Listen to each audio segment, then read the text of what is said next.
আসসালামু আলাইকুম।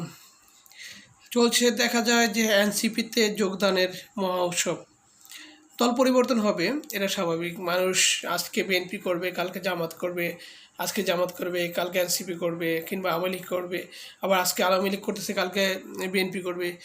এটা কিন্তু সকল বাংলাদেশের সকল নাগরিকের একদম নাগরিক এবং গণতান্ত্রিক অধিকার। এই অধিকার নিয়েও আমরা বিভিন্ন ধরনের ইউটিউবে, ফেসবুক সহ সামাজিক যোগাযোগ মাধ্যমে দলীয় কর্মীদের বিভিন্ন ধরনের মানে এক ধরনের অ্যাগ্রেসিভ মুভমেন্ট এবং অ্যাগ্রেসিভ পোস্টগুলো দেখতেছি, যা আসলে এটা একটি গণতান্ত্রিক রাষ্ট্রের জন্য অবশ্যই এটা অশনি সংকেত। সুতরাং এখান থেকে বের হয়ে আসতে হবে।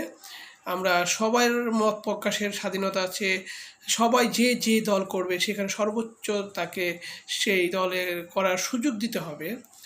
দলীয়ভাবে সবার রাজনীতি করার অধিকার আছে।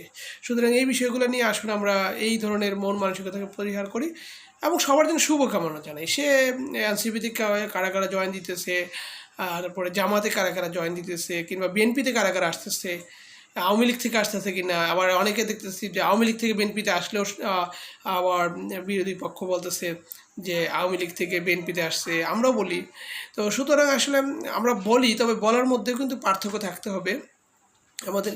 আমরা চাই না যে কারো ব্যক্তিগত বিষয়গুলা হ্যারাসমেন্ট না করার জন্য এটা এটা পরিহার করতে হবে।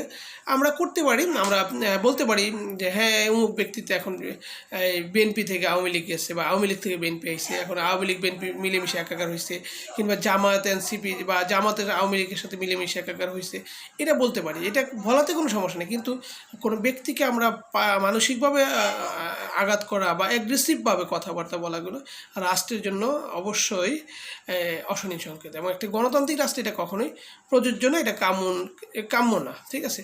তো সবাইকে আল্লাহ পাক হেদায়েত দান করুন, এবং আমরা সবাই মিলেমিশে একটি সুশৃঙ্খল বাংলাদেশের নাগরিক হিসেবে বিশ্বের দরবারে প্রতিষ্ঠিত হতে পারি, এই জন্য চেষ্টা করি। আসসালামু আলাইকুম ওয়া রাহমাতুল্লাহি ওয়া বারাকাতুহু। ভালো লাগলে লাইক করবেন, সাবস্ক্রাইব করবেন এবং পাশে থাকবেন। আসসালামু আলাইকুম।